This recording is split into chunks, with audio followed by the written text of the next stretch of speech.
Muy buenas tardes a todos los oyentes de la U 90.4 FM Estéreo. Estamos dando comienzo a Facetas, el programa que va todos los lunes de 1:30 a 2:30 de la tarde aquí por la emisora de la Universidad Distrital Francisco José de Caldas. En este programa conocemos la vida de los personajes. Hoy tenemos a Francisco Javier Vera Manzanares. Él es un activista ambiental, climático y es un gran defensor de la vida. Francisco, muy buenas tardes. ¿Cómo está usted? ¿Cómo me ha ido? Hola, pues muy bien, un gusto, muy buenas tardes igualmente. Por aquí vamos muy bien y pues muchas gracias por la invitación a este espacio, a esta entrevista. Para mí es un gusto estar hoy con ustedes. Un saludo muy especial a toda la audiencia.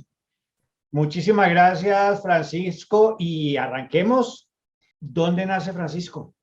Bueno, yo nací en Bogotá y desde los 2 años pues me fui a vivir a Villeta, Cundinamarca y allí crecí rodeado de ese entorno verde, de ese encanto pues de Villeta básicamente, con el río muy cerca de mi casa, con una vista pues hermosa como siempre de las montañas y pues bueno, ahí nací, ahí también creo que nace también en gran parte pues esa pasión, esa conciencia precisamente por el medio ambiente, ¿no? Y a partir de ahí, de ese entorno formado pues por la naturaleza, ¿no? Pero también de ese entorno pues formado por la familia, nace esa conciencia y esa conciencia pues me lleva a actuar. Fue en el 2019 también cuando vi, bueno, el tema de la Amazonía, pero bueno, de esa manera tomé conciencia y actué. Francisco, ¿cómo está conformada la familia? ¿Su familia cómo está conformada? Bueno, pues mi abuela, mi abuelo, ¿no? O sea, mis dos padres y toda la familia paterna y materna, básicamente. Mi familia paterna es de Bogotá y del Tolima y mi familia materna es de Cundinamarca y también de Bogotá, de Bogotá. Mire, usted nos habla de algo importante y es su ida a vivir a Villeta. A los Sí. 2 años arranca usted para Villeta. ¿Qué significa Villeta para usted? ¿En qué forma o de qué forma lo lleva usted a ser lo que es ahora, Villeta? Bueno, yo creo que de cierta forma influye bastante. ¿Por qué? Porque, pues bueno, de esa manera que antes mencionaba un poco, de ese entorno que rodea, que envuelve a Villeta, básicamente. Ese entorno, pues principalmente verde, ¿no? Como nuestro país realmente, el entorno que realmente está en la mayoría de ciudades, de pueblos, de lugares de nuestro país. Un país, pues, verde, lleno de naturaleza, el segundo más diverso del mundo, de la tierra, pues implica que en cada lugar, en cada rincón de Colombia haya vida y haya vida preciosa, ¿no? Entonces, yo creo que de esa manera influye, sensibilizándome de esa forma. Esa es la palabra ideal, podríamos decir, o que podría describirlo de mejor manera. Sensibilizando, por supuesto, esa conciencia que tenía como niño. Yo creo que los niños, y bueno, el propio Sócrates lo decía, los niños son como filósofos porque se preguntan por todo. Y cuando un niño está rodeado de un entorno pues repleto de naturaleza, en donde hay un montón de colores, en donde hay un montón de movimientos, de especies, de todo, pues eso llama la atención y precisamente hace que pues ese niño se sensibilice, se pregunte, se vuelva en un actor curioso que investigue su entorno, básicamente. Y creo que eso fue lo que pues sucedió en el caso mío en Villeta. Francisco, ¿qué hacía allá en Villeta? Bueno, yo en Villeta pues estudiaba juicioso, estudiaba, yo por las tardes pues me la pasaba hartísimo tiempo jugando con mis amigos. De hecho a veces era de los que me quedaba así de último jugando, me acuerdo, y a veces me entraba para ver algunas novelas que me gustaban, como Bolívar, por ejemplo, pero bueno, eso ya es una época más reciente, Bolívar, que me gustaba, o La Gloria de Lucho, unas novelas que me gustaban. También me gustaba bastante leer e ir a jugar, básicamente ir a jugar precisamente en ese entorno verde, mojarme también, ¿no? O sea, nadar, básicamente. Todo eso me gustaba hacer. Y bueno, también luego inicié con el activismo, con el movimiento ambiental y ahí empecé pues a hacer cada cierto tiempo unas acciones con mis amigos, una movilización, una limpieza en un parque, una acción pues que concientizara y eso era lo que hacía en Villeta. Bueno, hablemos de Francisco, el estudiante. ¿En qué colegio estudió? ¿En Villeta? ¿Hasta qué edad estuvo ahí en Villeta estudiando? ¿Y qué hacía? ¿Y cuáles eran esas materias predilectas de Francisco en el colegio? Claro que sí, bueno, pues yo estudié en el Colegio Madre del Divino Pastor y bueno, en mis materias, digamos que más me llamaban la atención y que atrapaban mi atención, pues era sociales, especialmente sociales por todo el tema de historia, de geografía sobre todo, y química también, es decir, biología y química, esas tres especialmente me llamaban la atención. Además que yo creo que hubo un profesor que yo tuve que se llamaba Juan Carlos Pailla, que influyó bastante también en mí, lo que me motivó un poco, ¿por qué? Porque de hecho recuerdo una vez, recuerdo una pequeña anécdota, cuando íbamos por la calle con los guardianes por la vida, apenas estábamos iniciando y nos encontramos al profesor ahí con el carrito de él y su bebé, su pequeña bebé recién nacida, y se unió a la propia marcha. Yo creo que todos esos detalles pues son como importantes, no motivan a los alumnos, ¿no? Y que me enseñó bastante él sobre pues su materia básicamente, sobre física y química, configuración electrónica de los átomos, ¿no? Bueno, muchísimas cosas pues muy interesantes, la tabla periódica, ¿no? Todo eso pues eh, fueron las materias que más me llamaron la atención. ¿Y hasta qué año? Pues bueno, sin tener en cuenta la pandemia, pues entonces hasta el 2020. Pero yo pues seguí estudiando, pero ya virtualmente, ¿no? Desde Villeta. ¿Quién es Ana María Manzanares Méndez? Es mi mamá, Ana María Manzanares Méndez, es mi mamá y creo que una de las personas que más me ha apoyado, básicamente, que me ha dado respaldo en esa trayectoria que pues llevo. ¿Y quién es ese hombre Javier Alejandro Vera Gómez? Pues ese es mi papá. Mi papá pues también ha sido una de las personas que más respaldo me ha dado, que más también me ha inspirado y me ha ayudado en ese proceso y que me ha motivado pues a seguir adelante y en ese apoyo incondicional en lo que a mí me agrada, no solo en el medio ambiente, sino en lo que en mí ve pasión básicamente por la ciencia, por la historia, por eso. Bueno, supe por ahí que su mamá Ana María y su papá Javier Alejandro, cuando estabas por ahí ya a punto de nacer, estuvieron pensando en tu nombre, en ese nombre de Francisco. Tu papá se lo planteó a tu mamá y tu mamá lo pensó como 3 veces. Y el argumento del Francisco de ponerte ese nombre por parte de tu papá, ¿cuál fue? ¿Por qué te pusieron Francisco? Bueno, básicamente, pues es algo pues curioso, ¿sí? Porque primero pensaban en Javier Francisco o así, ¿no?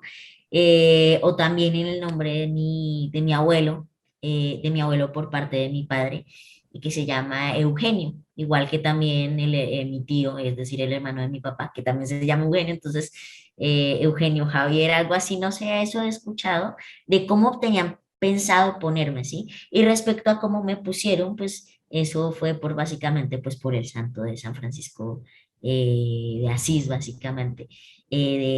Precisamente, pues, este santo pues cuidaba la naturaleza, ¿no? Que nos enseñó a cuidar la naturaleza, a cuidar las especies, a cuidar los animales y pues todo el planeta que en su conjunto pues está vivo, ¿no?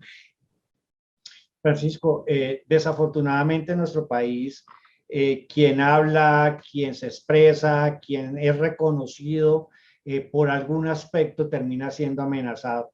Usted ha sido amenazado, un niño de 13 años que definitivamente sorprende muchísimo que nuestro país esté en ese punto de terminar amenazando un niño de 13 años. ¿Qué pasó con esas amenazas? ¿Por qué fue amenazado Francisco? Bueno, lo que pasó básicamente fue que eso fue hacia, pues, un año después de la pandemia, si no estoy mal, o sea, como hacia enero de 2022, si no estoy mal, sí, es que ya no recuerdo porque con la pandemia hubo como un antes y un después y no recuerdo bien las fechas, pero sí creo que fue hacia enero de 2022. Y lo que pasó básicamente, pues, fue que ese activismo que venía realizando en favor de ciertas causas y alzando mi voz por ciertos temas más específicos y más puntuales, como temas de minería en Santander, del fracking, ¿no? Pues llevó a que por medio de Twitter, de la red social de Twitter, varias personas expresaran, pues no sé, su inconformidad, su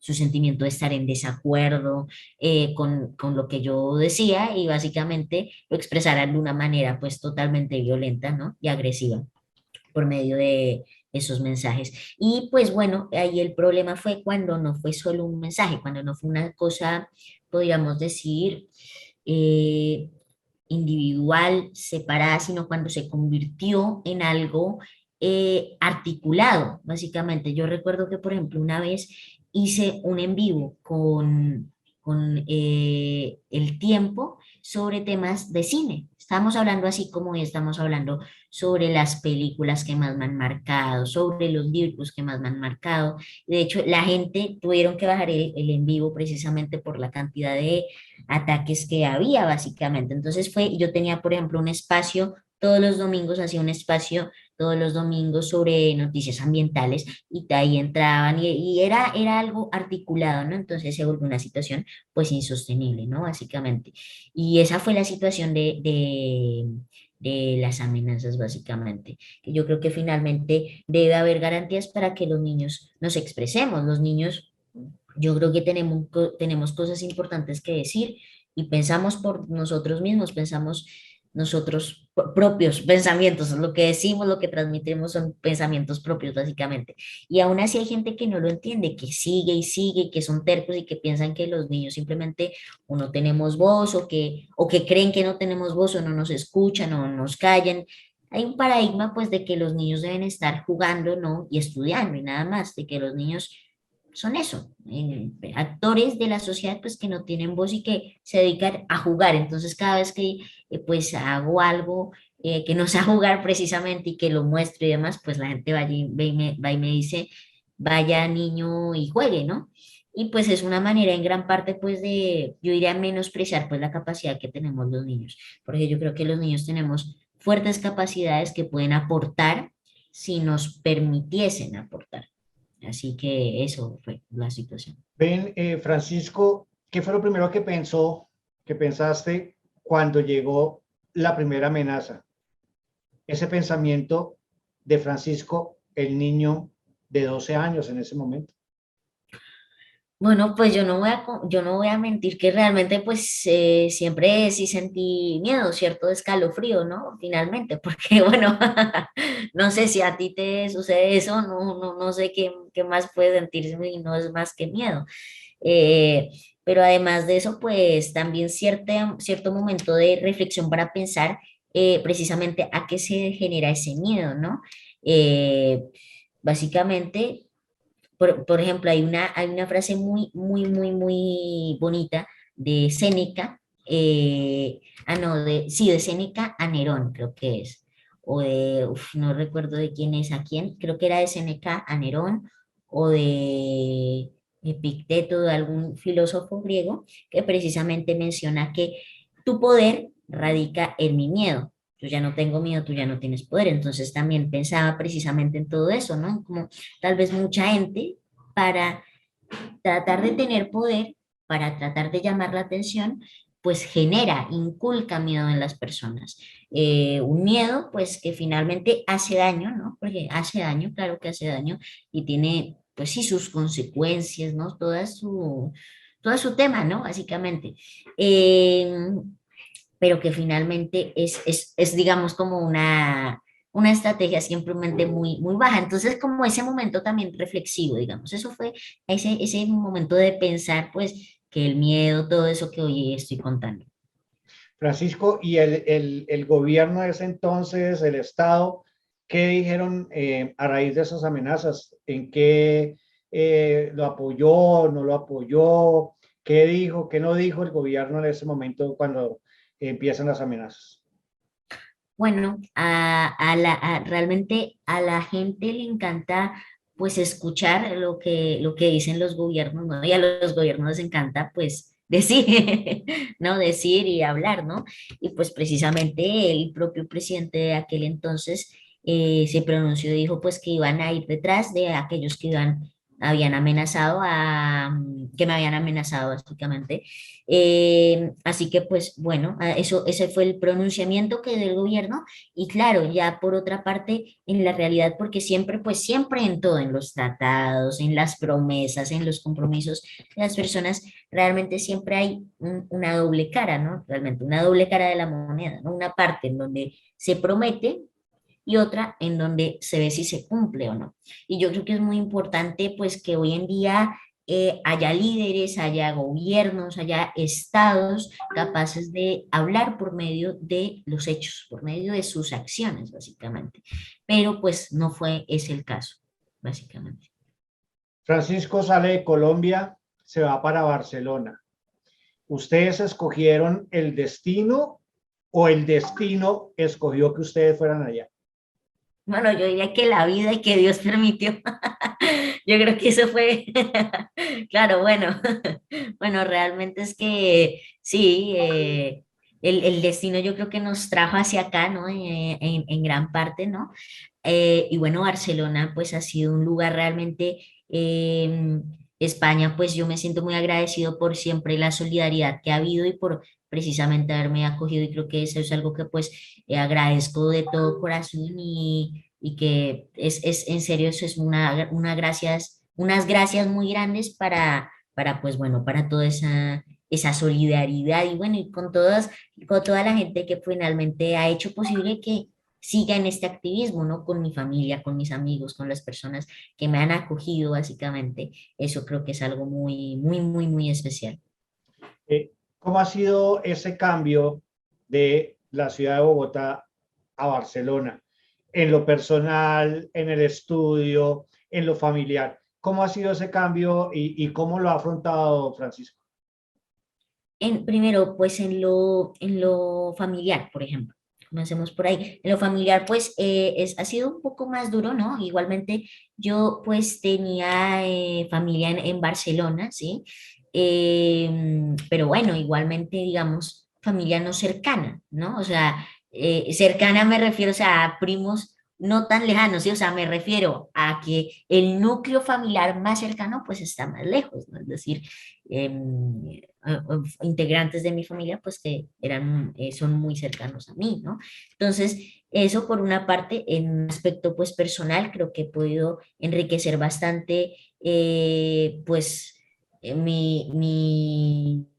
mi cultura, básicamente, en términos de que pues Barcelona es una ciudad cosmopolita, llena de diversidad, que creo que la diversidad es una cosa que se aprecia bastante, ¿no? Es decir, que hayan pueblos, culturas de todas partes, creo que es algo muy, muy, muy, muy chévere.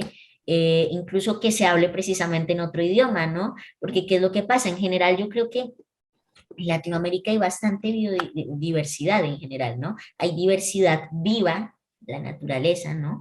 Pero como sociedad, nuestros comportamientos, nuestras costumbres, pues digamos que están más conectadas, ¿no? O sea, hay bastante diversidad en lenguas, por supuesto, porque las lenguas indígenas que hay en Colombia son miles, miles de pueblos que habitan nuestros territorios, pero precisamente estas lenguas cada vez más se van olvidando y cada vez más se van invisibilizando. Entonces, pareciera que no existiese biodiversidad en Latinoamérica y que las fronteras en nuestros países prácticamente no existiesen, ¿no? Pero no es así realmente. Sí que existe biodiversidad, pero en ciertas cosas como los alimentos, por ejemplo, en Argentina como en empanada y en Colombia también estamos a bastante distancia, ¿no? La arepa, bueno, ciertas costumbres culturales, ¿no? En cambio, en Europa, pues, a pesar de la cercanía, pues hay bastante diversidad que se ve más visible, que es más fácil de identificar y de reconocer. Por ejemplo, en España hay 4 lenguas, o sea,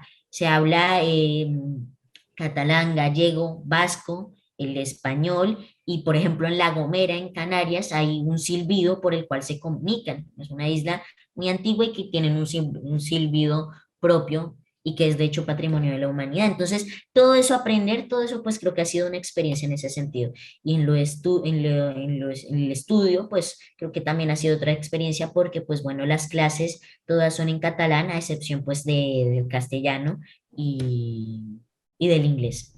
Pero bueno, entonces esa ha sido la experiencia por esta ciudad. Francisco, ¿quién maneja las redes suyas? Bueno, las redes mías realmente las manejo yo, básicamente. Cuento con la ayuda básicamente de mis padres precisamente, porque claro, realmente llega un momento en donde los mensajes, por ejemplo, desbordan, ¿sí? O sea, la cantidad de personas que escriben y demás, pues llega un momento dado en donde pues hay un límite, ¿no? Y no, yo no puedo pasar todo el día pegado a un celular precisamente.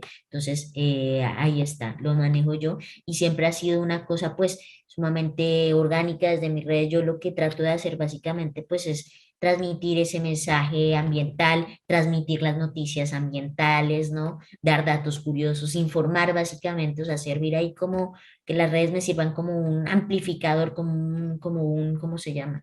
Como un parlante, como un altavoz, pues de ese activismo que vengo realizando y desde las redes, pues eso es lo que hago. A propósito de ambiental, resulta que usted en algún momento le comentó a su mamá si podía crear un movimiento infantil para proteger y defender el medio ambiente. Y ahí empieza y nace el movimiento Guardianes por la Vida. Hablemos un poquito de este movimiento, quiénes hacen parte de ese movimiento, cuántas personas hacen parte de ese movimiento y qué ha generado ese movimiento para la historia, obviamente, del medio ambiente. Bueno, pues así es. De este movimiento, pues hacen parte, pues principalmente niños y niñas, jóvenes, adolescentes, básicamente.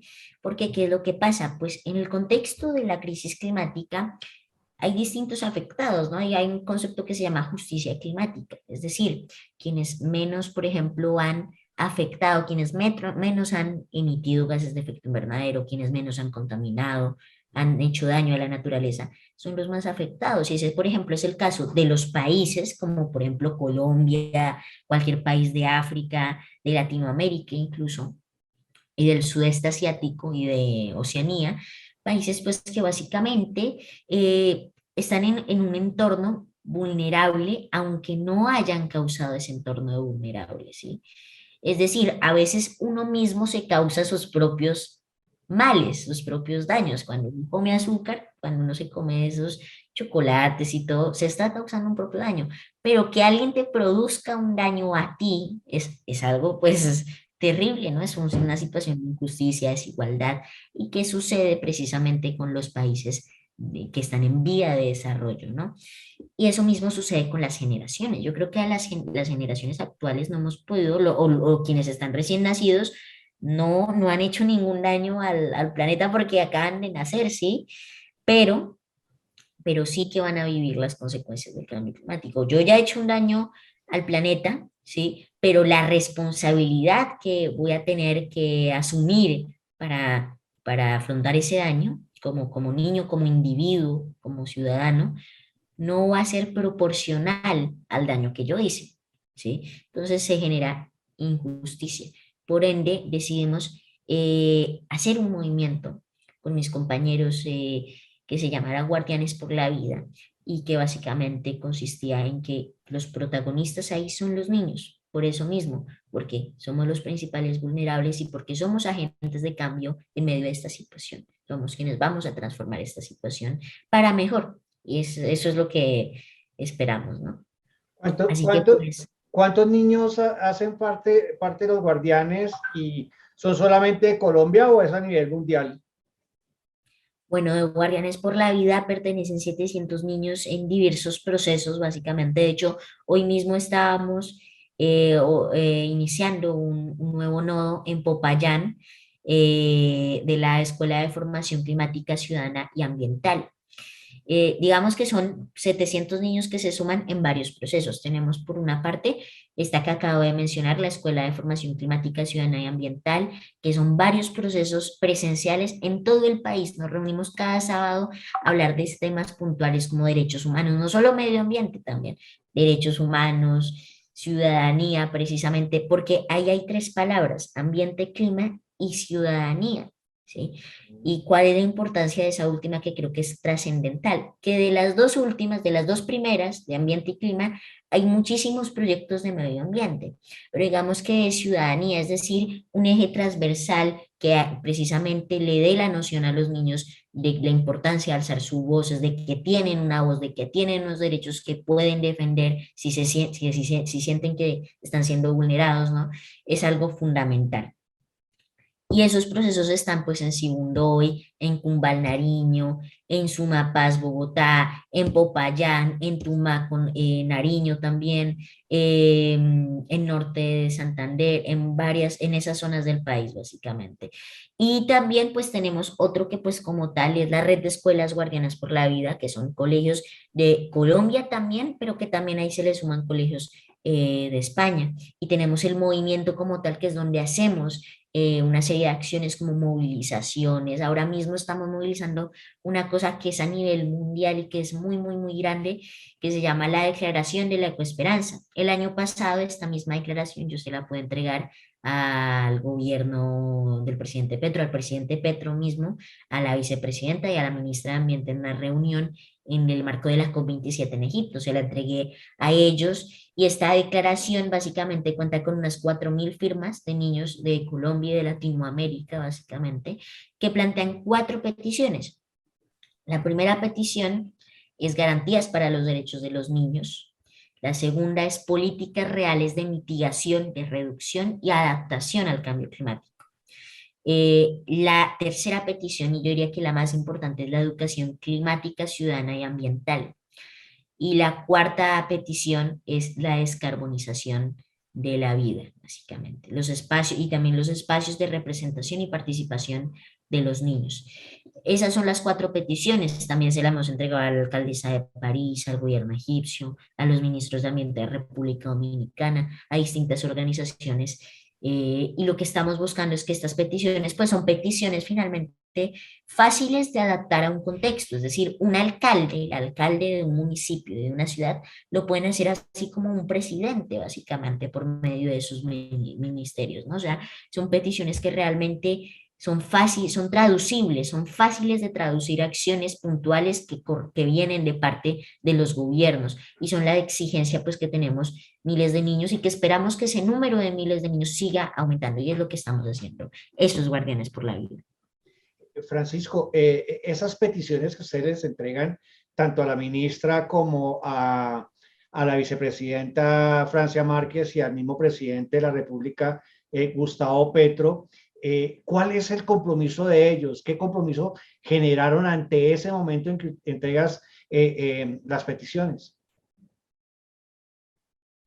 Yo creo que ahí a partir de cuando yo se los entrego, pues se crea un compromiso en donde básicamente están respondiendo, ¿no? Cuando ya tienen y ya saben de estas peticiones, están respondiendo pues a esos niños que precisamente firmaron por esas peticiones, o sea, demandan esas peticiones y exigen esas peticiones legítimamente. Es decir, ahí ya pues se comprometen básicamente a actuar, a que por medio de las políticas necesarias, por medio de las acciones necesarias, pues cumplan y hagan realidad pues esas peticiones de ciertas maneras, ¿no? Cuando hablamos, por ejemplo, de garantías a nuestros derechos, es algo fácil, que los niños de Colombia tengan acceso al agua potable y que no mueran de hambre, como sucede en La Guajira y en varias partes del país.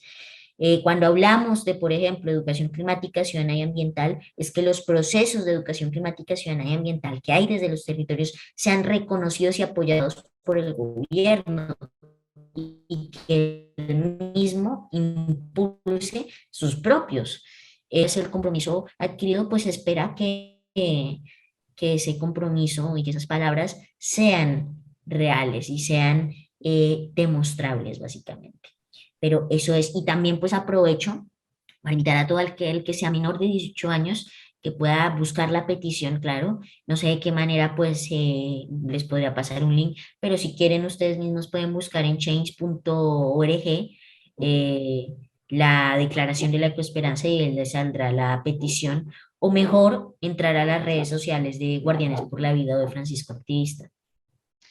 Francisco, usted en el 2019 interviene en una de las sesiones plenarias del Senado de la República. Eso no lo hace cualquier persona y mucho menos en Colombia.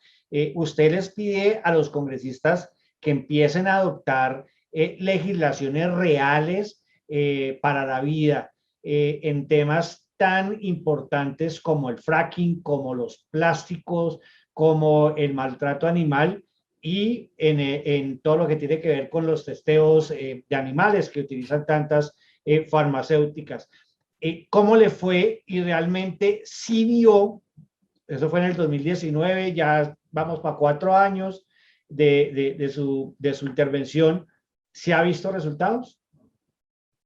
Sí, bueno, yo creo que pues sí que vi ciertos resultados, por ejemplo, en el tema, vayamos tema por tema, ¿no? Dale. El tema del test animal, por ejemplo, el test animal finalmente, que creo que fue un gran logro durante la pandemia, fue prohibido, ¿sí? Y acá aparece también todo como un niño conservador que viene y dice, prohibamos todo, pero no, no es que creo que a veces hay momentos en donde pues la situación actual, ¿no? Nos obliga a llegar a un momento extremo que es la prohibición. Cuando ya las restricciones y limitaciones no son suficientes, pues hay que prohibir. Y pues realmente no podemos permitir precisamente el maltrato hacia los animales, que los animales que son seres sintientes, que son seres que sienten de la misma manera que nosotros, sufran injustamente y para un fin como la belleza.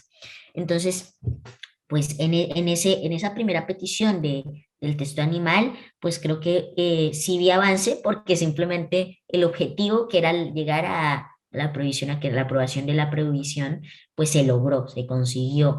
Por otra parte, pues tardó bastante tiempo, pero tras la llegada del gobierno, pues del presidente Petro, pues se prohibió la exploración, las actividades de exploración y de explotación de petróleo, ¿no? Básicamente, y lo cual pues incluye también al fracking, ¿no? Lo cual creo que es un gran avance en ese sentido, ¿no?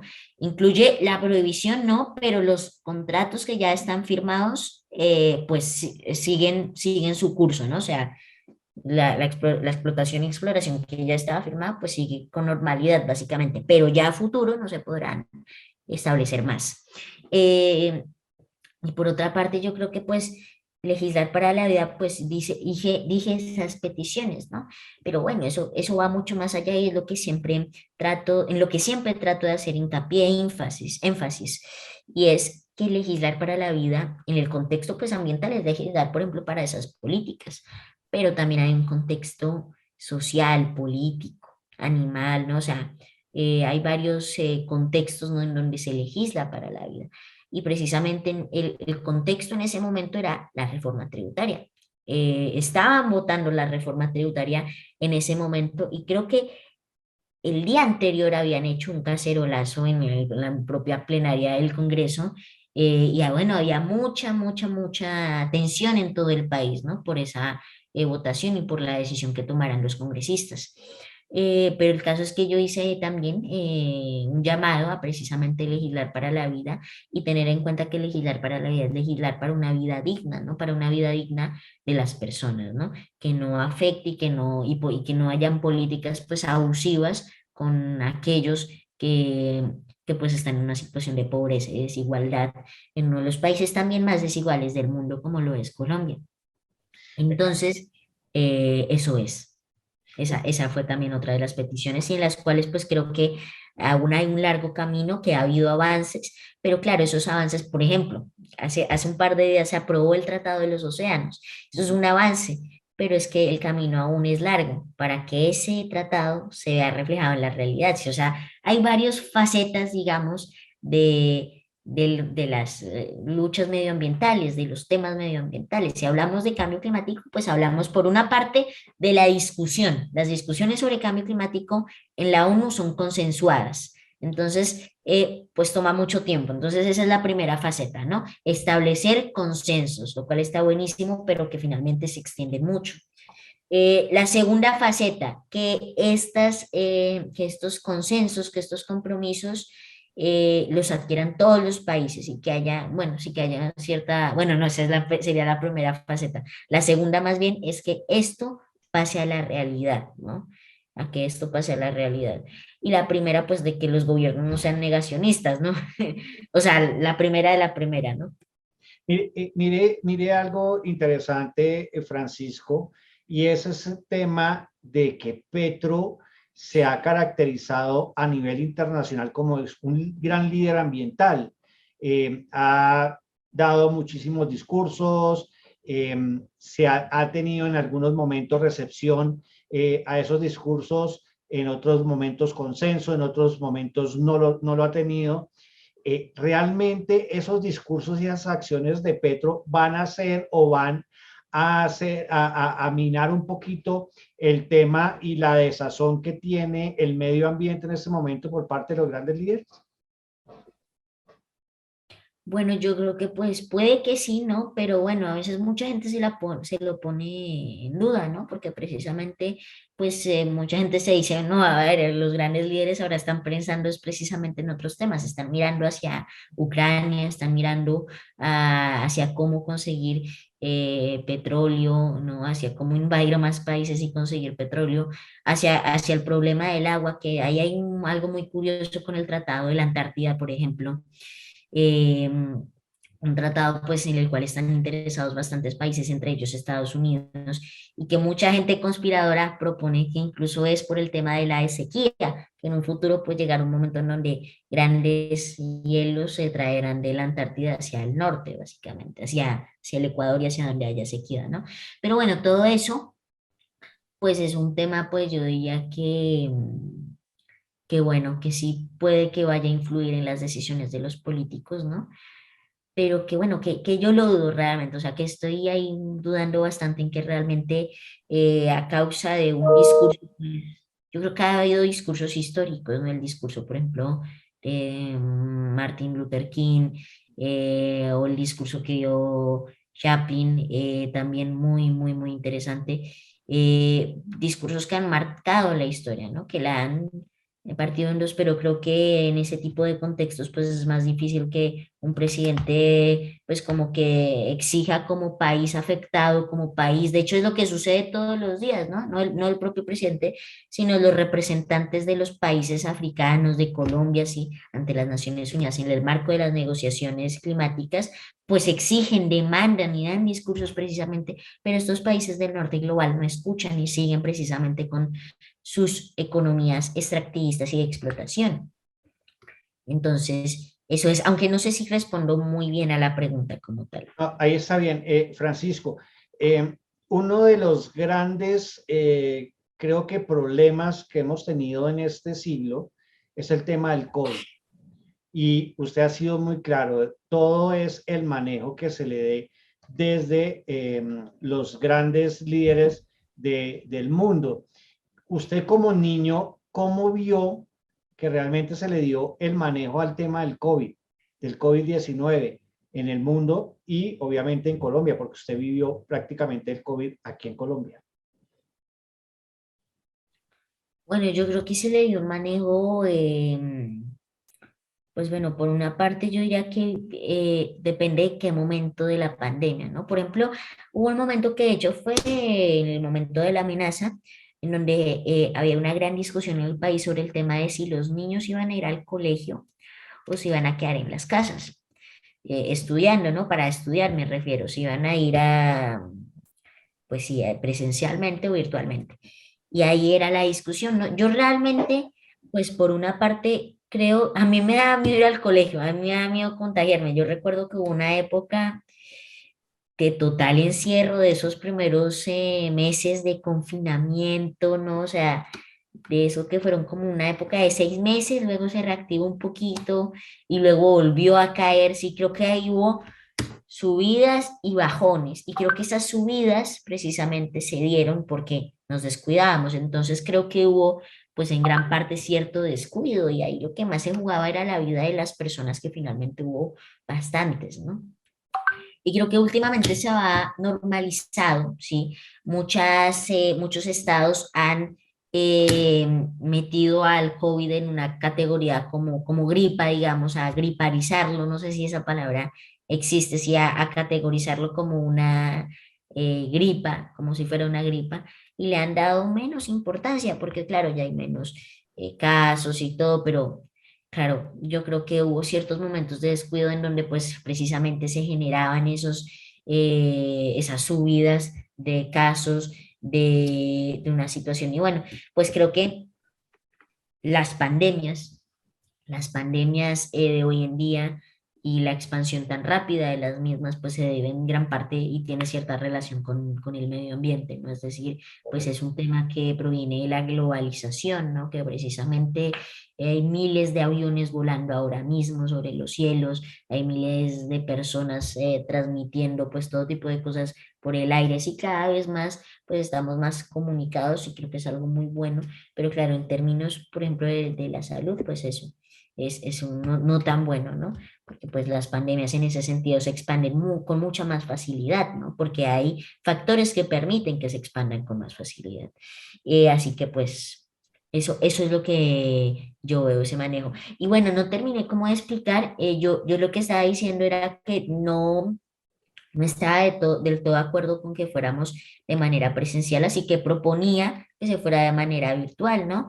Pero claro, para ir de manera virtual, pues tienen que haber garantías para la conexión, ¿sí? O sea, no podemos proponer que los niños vayan a estudiar virtualmente mientras no tienen conectividad. Y yo me acuerdo, por ejemplo, de noticias que daban de niños, de 3 niños que se graduaron, que pasaron el año con un solo celular de su abuela. O sea, con noticias así, realmente una situación en donde también el tema del derecho a la educación estuvo vulnerado pues por la falta de acceso a la conectividad.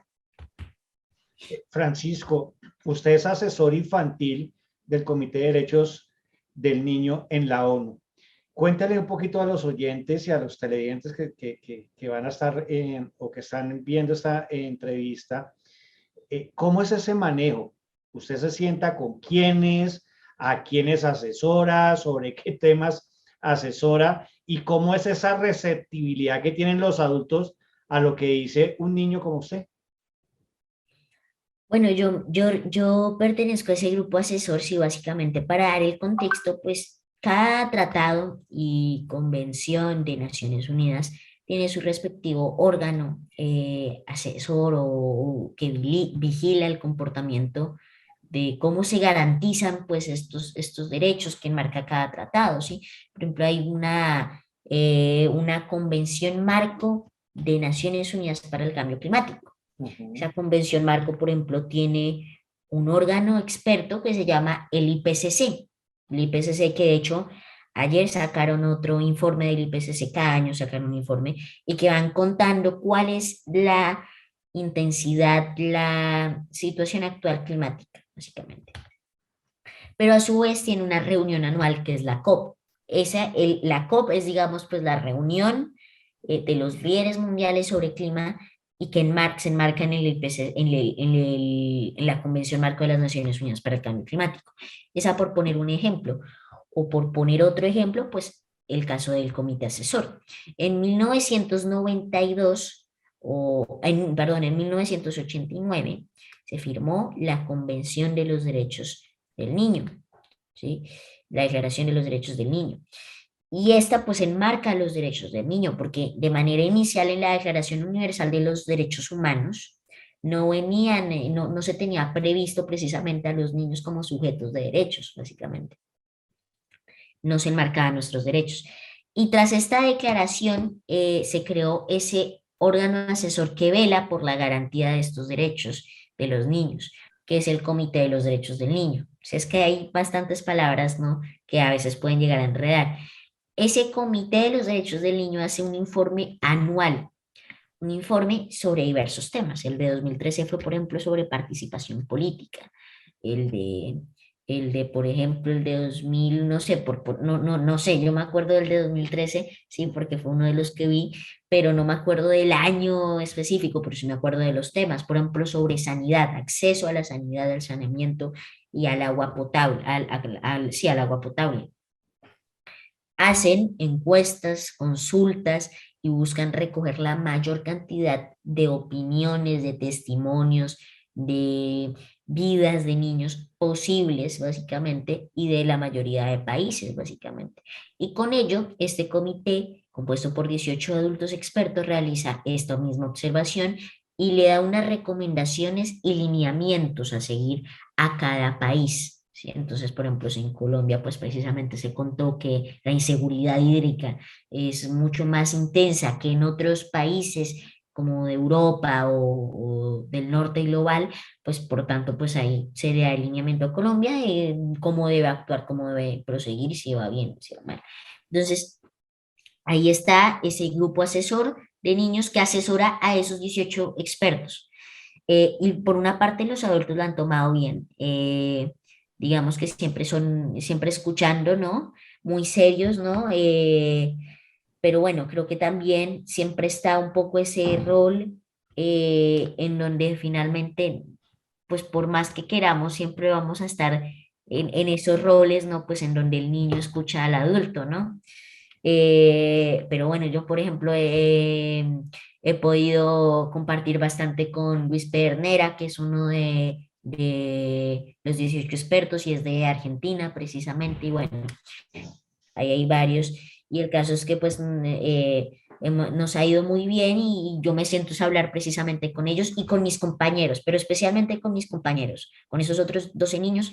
Yo soy de Latinoamérica y el Caribe, represento a esta región y a España también, pero claro, hay un niño por cada país. En Kosovo, por ejemplo, que representa a Europa, en Groenlandia hay una que pues representa a América, pero del norte y a los países escandinavos, nórdicos.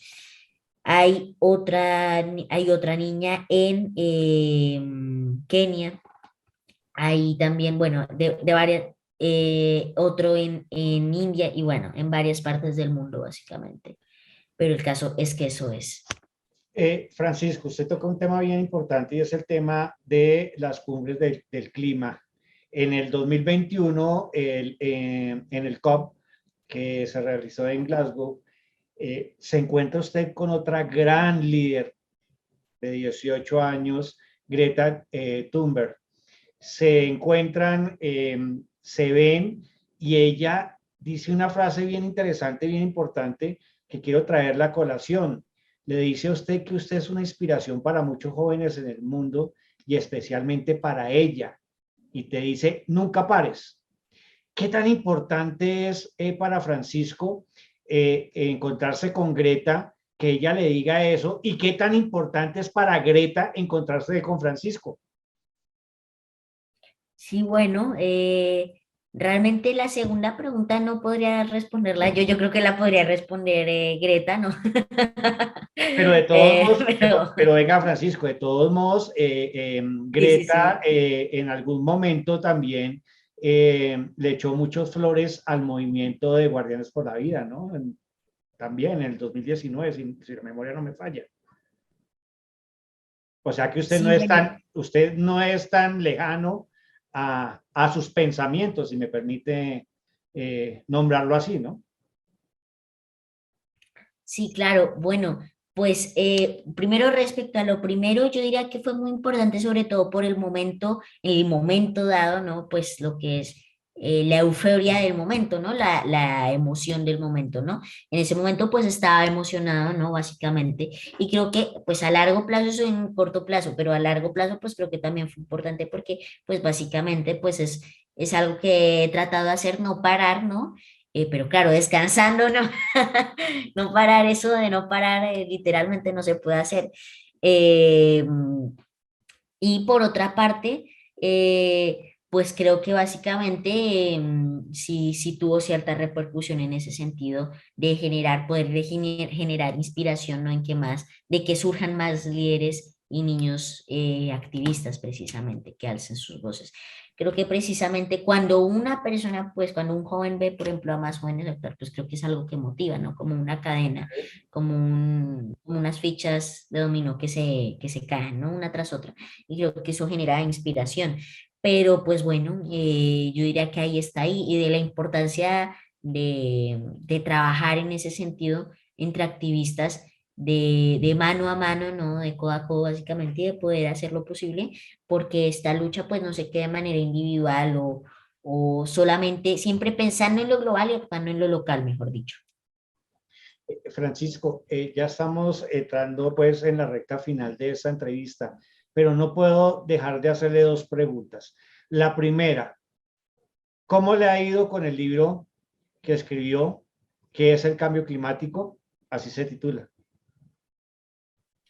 Así es, así se titula. Bueno, pues me ha ido muy bien realmente tras su publicación el año pasado, que ya pasó un año de publicarlo. El mes pasado se cumplió ese año de publicación, pues hubo bastantes avances. Pude presentarlo en Egipto y fue traducido al árabe precisamente.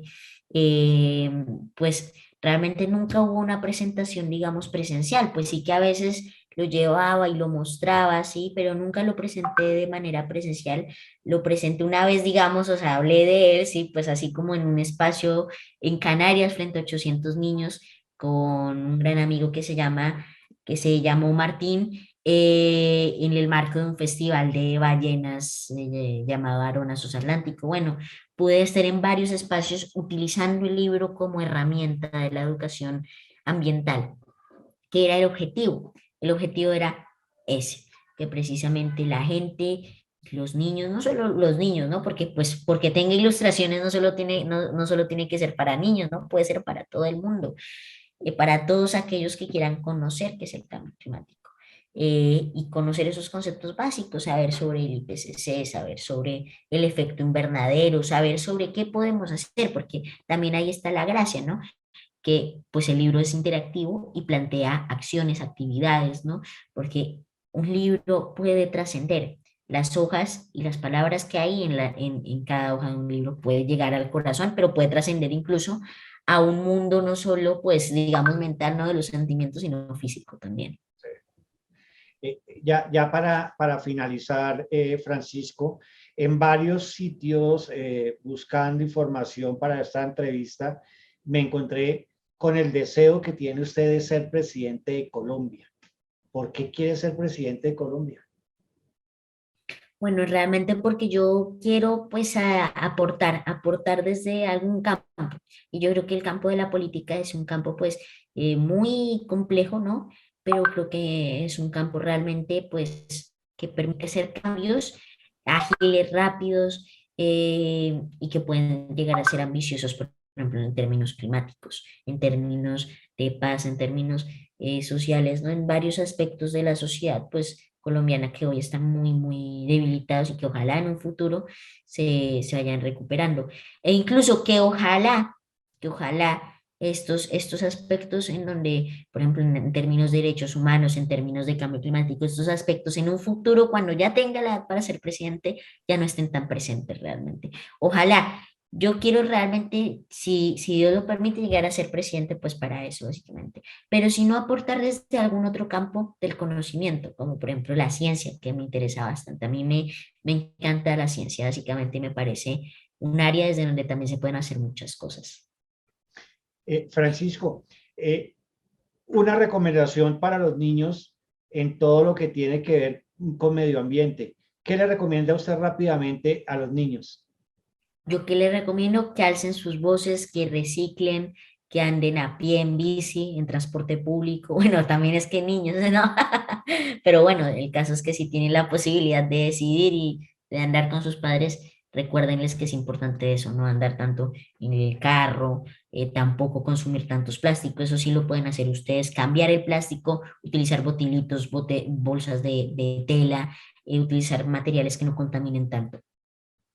Bueno, Francisco Javier Vera Manzanares, muchísimas gracias por haber estado aquí en Facetas, este programa que emitimos todos los lunes a la 1:30 de la tarde. Gracias por contarnos su vida, gracias por contarnos de su libro, de sus expectativas y obviamente esas proyecciones que tiene usted, un niño de 13 años. Muchísimas gracias, Francisco. Gracias a usted, un gusto realmente. Muchas gracias. Bueno, y continuamos con la programación habitual aquí por la U90.4 FM Estéreo, la emisora de la Universidad Digital Francisco José de Caldas. Un fuerte abrazo para todos. Nos encontramos dentro de 8 días a la 1:30 de la tarde.